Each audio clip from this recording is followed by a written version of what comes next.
प्रिय मित्र, અહીં જાણોતા ई सच्ची गाल कार्यक्रम में बाइबल जा ईश्वर जे वचन जो अभ्यास कईंदे कईंदे पां नए करा जे विभाग में गलातीअ के प्रेसित पाउल जे लखल पत्र जे 5वें अध्याय में पुॼी विया आहियूं। आउं आशा रखां थो कि मुंहिंजी विनंती कि मान ॾेईने ऐं ज़रूरु 5मो अध्याय वांची रखिया हूंदो। गए सच्ची गाल कार्यक्रम में आउं आके जणायो हो ती 5वें अध्यायનું गलातीअ के पत्र जो 3 मुख्य विभाग શરૂ થયે તો ही विभाग व्यवहारू रीते पवित्र आत्मा से पंहिंजो पवित्रीकरण थिए तो वो विभाग है। उद्धार विश्वास से थिए तो दुष्कर्म जे बंधन में जा, पाप जी शिक्षा में जा मुक्ति यीशु ख्रिस्त पर जे विश्वास से थिए थी। जॾहिं पंहिंजो पवित्रीकरण ईश्वर जे आत्मा से थिए तो शास्त्र पाके जणाए तो कि पाला प्रभु यीशु ख्रिस्त पंहिंजो पवित्रीकरण आहे। एतिरे कि ईश्वर पाके यीशु ख्रिस्त में संपूर्ण तरीके नेरीए था, संपूर्ण मानवी तरीके स्वप्रयत्न से पा गमे एतरा खासा बनो तो पण ईश्वर जे धोरण के पा पहुंची सको थी न जात मेहनत से पा हिन जीवन में कदे पण यीशु ख्रिस्त जड़ा बनी सको न। एकला यीशु ख्रिस्त जड़ा ऐं जंहिंजे बारे में ईश्वर चयो कि ही मुझो प्रिय पुत्र आहे। इनसे आऊं पूरे पूरो प्रसन्न आहियां। पण विश्वासी जे समाज मंडल के यीशु ख्रिस्त में रखे में आयो है। यीशु ख्रिस्त समाज मंडल रूपी शरीर जो सिर है। विश्वासी तरीके पां यीशु ख्रिस्त जा शरीर आहियूं। पाके यीशु ख्रिस्त के जाहिर करे जाई। हाणे पवित्रीकरण जी पद्धति पवित्र आत्मा से थिए थी। वो पवित्रीकरण है। हिन विभाग में पाके शरीर जे विरुद्ध में पवित्र आत्मा नरेला मिलदो। विश्वासी तरीके जो जीवन पवित्र आत्मा पा मार्फते जीवे उहो आहे। हिन विभाग में पाके स्वतंत्रता विरुद्ध मेड़े नेरेला मिलदो। कोई पण जात जो नियम मानवी के बंधन में बधे तो ने मानवी के भंग करे वगर नियम जो अमल करणो पिए थो। हाणे नियम जी पद्धति विषय आऊं आके हिकिड़ो बाजो अनुभव जणायां।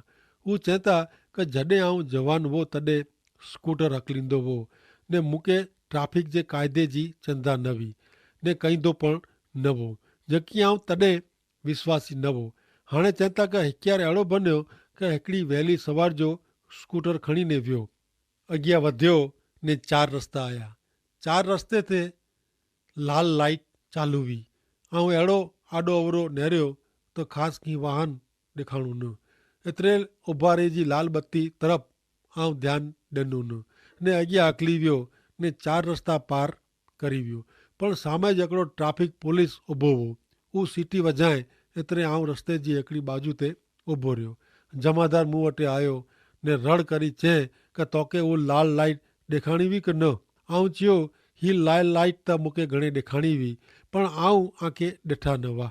पोइ जमादार मूंखे पुछे कि तोखे ख़बर आहे कि लाल लाइट जो कहिड़ो अर्थ थिए।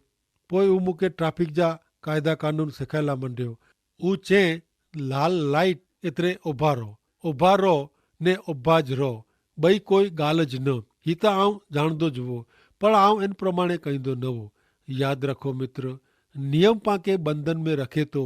वाहन हकलणो वे त ट्रैफिक जा क़ाइदा कानून मञणा ज खपे। क़ाइदे नियम जो अमल करणो ज खपे। कारण घणे लोग ट्रैफिक जे नियम जो भंग करी अकस्मात कई था। उभा रहो एतिरे उभाज रहो। आऊं जमादार जी माफ़ी मंगाई। एतिरे हू मूंखे चेतवणी ॾेई वेनेला ॾिने ने आऊं हाणे ट्रैफिक जो भंग नथो कयां ने तंहिं पोइ आऊं संभाली रखी क़ाइदे जो अमल कयां थो। ही नियम जी पद्धति आहे। हाणे यीशु ख्रिस्त ते विश्वास करीने उद्धार मेळवीने नियम से जीवो त उहो ईश्वर जी कृपा जो नकार आहे, अपमान आहे। प्रेसित पाउल जेको चेला मंगे था उहो इन जी शुरूआत यीशु ख्रिस्त में पाके मिले थी। उन स्वतंत्रता तरफ़ पंहिंजो ध्यानु खींचीने चवंदा 5वें अध्याय जी पहली 15 कलम में विश्वास से मुक्ति मेळवीने नियम से जीवे जो प्रयत्न करणो उहो ईश्वर जी कृपा के नाकामी करे थो। उहो मुख्य विषय आहे। ईश्वर जी कृपा में जा नीचे छणी पवणो उहो आहे कि आंजो उद्धार यीशु ख्रिस्त पर जे विश्वास से थियो। तंहिं पोइ ऐं नियम जे धोरणे जीवे जो निचले स्तर ते उतरी विया। हिन विभाग में पां अॻियां नेरी वियो। भले मित्र, हाणे पां गलाती लोक के लखल प्रेसित पाउल जो पत्र तंहिंजो 5 अध्याय ने 1 कलम सुनो। इनमें पाउल चवंदा कि स्वतंत्र माण्हू तरीक़े जीवन जीवेला ख्रिस्त पाके मुक्त क्यों आहियो। हाणे स्वतंत्र माण्हू खे सोभे अहिड़ी रीते स्थिर रहो कि जेथी ऐं ग़ुलामी जे बंधन में फिरी थी फसाजो न। संत पाउल हिते अहिड़ो चवंदा कि पाण नियम से न पण यीशु ख्रिस्त ते विश्वास करे से मुक्ति मेळवई आहे। ने विश्वासी जे जीवन जो धोरण क रीत नियम न आहे। विश्वासी जे जीवन जो कम ने व्यवहार नियम से न थियो खपे। पाके जरा पण नियम से जीवे जो न आहे। विश्वासी जे जीवन जे व्यवहार ला नियम कोई सिद्धांत न आहे। पाउल चवंदा कि पंहिंजो उद्धार ईश्वर जी कृपा से थियो आहे। तंहिंला पाके ईश्वर जी कृपा में जीवन जीवे जो आहे। ईश्वर जी कृपा पाला पवित्र आत्मा जी भरपूरी ने पवित्र आत्मा जो आंतर निवास तैयार करे थो, जेको पाके नियम शास्त्र जी मांगणी पूरी करता उच्च स्थाने जीवेला शक्तिमान करे थो। यीशु ख्रिस्त ते पंहिंजा मुक्तिदाता तरीक़े जो विश्वास करे से पाके अहिड़ो क़ीमती लाभ मिले थो। पाके यीशु ख्रिस्त में मिले थो मुक्ति ने पवित्रीकरण। मूंखे हाणे ॿिया आसीस मेળવે जी ज़रूरु रहे नथी। जॾहिं आउं यीशु ख्रिस्त जे शरणे आयो तॾहिं मूंखे खपंदो हुओ उहो मिड़ेज मूंखे मिली वियो। संत पाउल चवंदा कि यीशु ख्रिस्त में मूंखे मिड़ेज आत्मिक आसीस मिली आहे। पाण यीशु ख्रिस्त ते विश्वास करीने उन ते भरोसो रखो।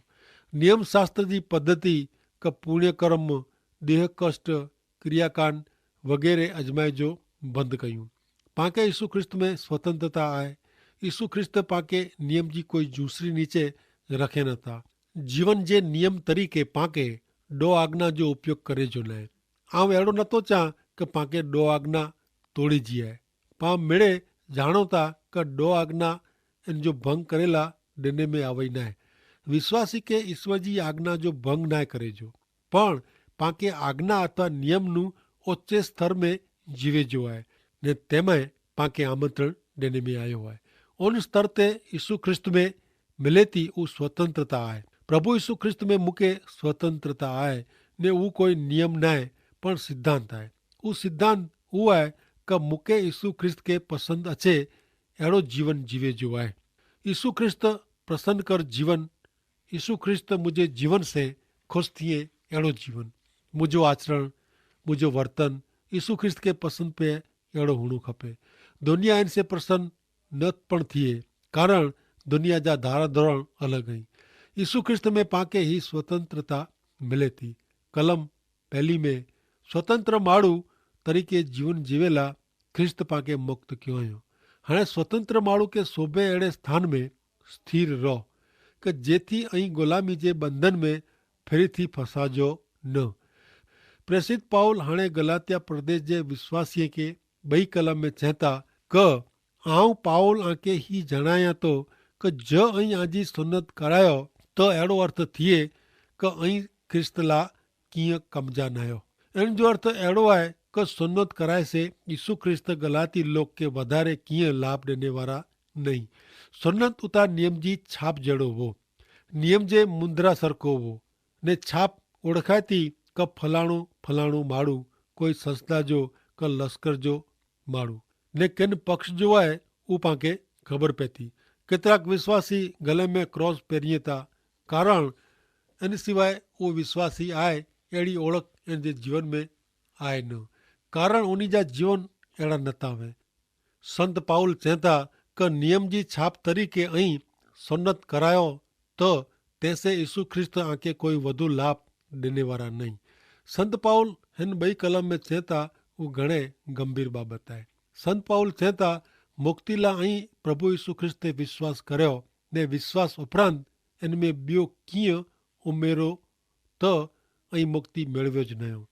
ऐं नियम जी छाप जहिड़ी सुनत करायो अथवा अहिड़ी ॿई कोई विधि करियो ने आजी मुक्ति जो इन ते आधार रखो त यीशु ख्रिस्त ते आंखे कोई लाभ थींदो न। आजी मुक्ति लाइ फक़्ति यीशु ख्रिस्त ते विश्वास करे जे बदिले ऐं पिंड इन में नियम क पुण्य कर्म क ॿई अहिड़ी कोई ॻाल्हि खे आजी मुक्ति जो आधार बनायो हुयो त यीशु ख्रिस्त आंखे कीअं लाभ ॾेई सके।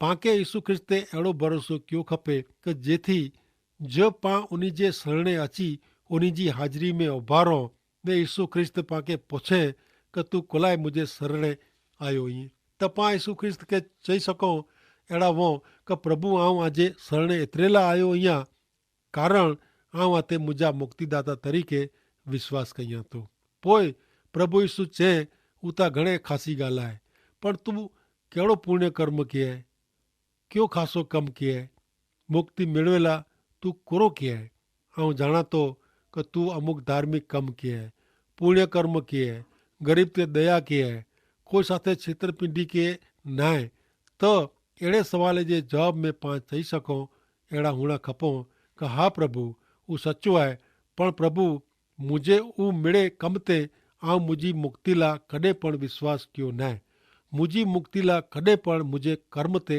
भरोसो रखियो न आहे प्रभु आउं त प्रभु यीशु मात्र आं ते भरोसो रखियो आहे मुंहिंजा मित्र कोरो ऐं प्रभु यीशु ते इन प्रमाणे भरोसो करियो था संत पाउल घणे भार ॾेई ॿई कलम में चवनि था आउं पाउल आंखे ही जणाइण लाइ मङां थो कि जो ऐं आजी सुनत करायो त अहिड़ो अर्थ थिए कि ऐं ख्रिस्त लाइ कीअं कम जा न आहियो मित्र जो ऐं यीशु ख्रिस्त सवाइ ॿिए कंहिं ते भरोसो रखंदा हुओ त ऐं विश्वासी न आहियो ने ऐं आजे दुष्कर्म जे बंधन में जा पाप जी शिक्षा में जा मुक्त पण थिया न आहियो ने मुक्ति मेळवियो न हुयो भले हाणे पाण अॻियां नेरियूं टई कलम हिते प्रसिद्ध पाउल गलातीअ खे लखल चौथे अध्याय जी टई कलम में चवनि था कि इन जे प्रमाणे જ્યાં સુધી પાણ આત્મિક રીતે બરોબર થયા ન हुआ ત્યાં સુધી સગીર हुआ ने दुनिया के फेटाईंदल आत्मा जा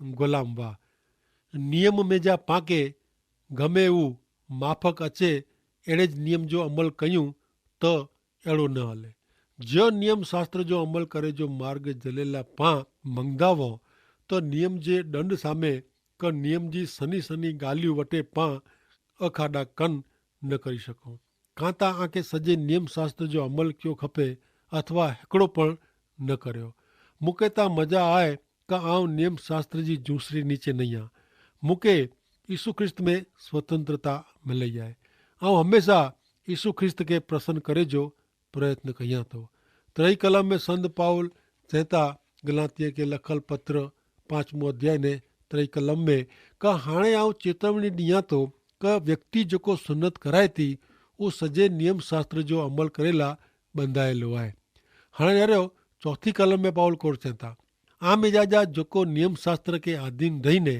ईश्वर साथे सीधे संबंध में अचेला मंगे था उहो ख्रिस्तનું अलॻि थियल आहीं ऐं ईश्वर जी कृपाનું ॿारु आहियो ईसु ख्रिस्ते विश्वास करे से मित्र जो आंजो उद्धार थियो वे ने ऐं नियम से जीवेला मंगदा वो त ऐं ईश्वर जी कृपा में जा ॿारु निकिरी वञो ईश्वर जी कृपाનું નીચે છણી પો ईश्वर जी कृपा में जा ॿारु થઈને બને जो ખરેખર उहो જ हिकिड़ो अर्थ आहे ईश्वर जी कृपाનું ॿारु निकिरे जो अर्थ अहिड़ो नथो थिए कि कोई ज़ाहिर पाप में पवणो अथवा बेफ़िक्राई जहिड़ो वर्तन करणु ने अहिड़ो કરીને आंजी मुक्ति विञाए विझणी જેથી આંखे નવેસરનું મુક્તિ મેળવણી પે ના ईश्वर जी कृपा में जा ॿारु थियल जो अर्थ उहो न आहे ईश्वर जी कृपा में जा ॿारु थी वञणो उहो हिकियार मुक्ति मेळवे ई एतिरे हमेशह लाइ मुक्ति मेळवे लाइ विरोधी आहे ॿोए बाबति हिकिड़े ॿिए विरोधी आहे प्रेसित पाउल हिन अध्याय जे बाक़ी जे भाग में ईश्वर कृपाનું ॿारु थी वञे जी ॻाल्हि कई नथा रोमन लोक जे लखल पत्र में पण संत पाउल इन विषय चर्चा कई था रोमन जे पत्र में पाउल ॻाल्हि करे जी शुरूआत मानवी जे कंगालियत से कई था न्यायपणे वग़ैरह जो पुनीत पावन वग़ैरह जो मानवी तंहिं पोइ रोमन जे पत्र जे अंत में मानवी के ईश्वर जी सिवा भक्ति जा स्थिति स्थान में नेरी सघाजे थो उहो भाग में मानवी के ईश्वर लाइ अलॻि रखायलो नेरी सघाजे थो जंहिंमें माण्हू के ईश्वर के अधीन थियो ज खपे मानवी जे पाप में पतित थियल अवस्था ने मानवी जी सेवा करे जी स्थिति वच्चे ईश्वर जा ॿ पराक्रमी कम उभा आहिनि ईश्वर जा ही ॿ पराक्रमी कम एतिरे मानवी जो उद्धार मुक्ति ने मानवी जो पवित्रीकरण उद्धार ईसु ख्रिस्त पर जे विश्वास से थिए थो उहो घणे ज़रूरी पगथियो आहे पवित्रीकरण जो अर्थ अहिड़ो थिए थो कि उद्धार मेळवियो पोइ आंखे जीवन जीवे जे हिकिड़े नवे स्थान ते अचे जो वेठो। ख़ासो करे जे बदिले ख़ासो जीवे जो वेठो। पंहिंजो जीवन यीशु ख्रिस्त विषय जी पंहिंजी साक्षी खे साहिदी खे टेको ॾे अहिड़ो हुअणु खपे। जब मां यीशु ख्रिस्त खे पसंदि पे अहिड़ो जीवन जीवूं त पंहिंजा कम पण ख़ासा हूंदा। ईश्वर कहिड़ी रीते उद्धार मेળવેલ पापी खे ख़ासो बनाईंदा? जवाब आहे उद्धार मेળવેલ पापी जो नवो स्वभाव, नवो मन। त करो अहिड़ी व्यक्ति खे नियम जो अमल करणो ज़रूरी आहे? ना, पण इन जो अर्थ अहिड़ो नथो थिए कि उनखे नियम जो भंग करे जो आहे। ना, इनखे त नियम करता ऊचो जीवन जीवे जो आहे।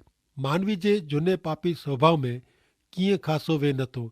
ईश्वर पांखे नवो सिद्धांत ॾिए था। हिन अध्याय में पांखे नेरेला मिलंदो कि उहो नवो सिद्धांत आहे पवित्र आत्मा जो फल आहे। ईश्वर अचे था कि पां विश्वास से पवित्र आत्मा जे फल से भरपूर जीवन जीवो। पंहिंजो उद्धार ईश्वर जी कृपा से थियो आहे ने पांखे जीवे जो पण ईश्वर जी कृपा से ज आहे। मुंहिंजा मित्र अञा पण ऐं यीशु ख्रिस्त ते विश्वास करी उन जे शरणे न आया त हाणे वधू डील करी जान ने अजज यीशु ख्रिस्त ते विश्वास करी यीशु ख्रिस्त जे शरणे अचो ने ईश्वर जी कृपा में आशीर्वादित जीवन जीवो।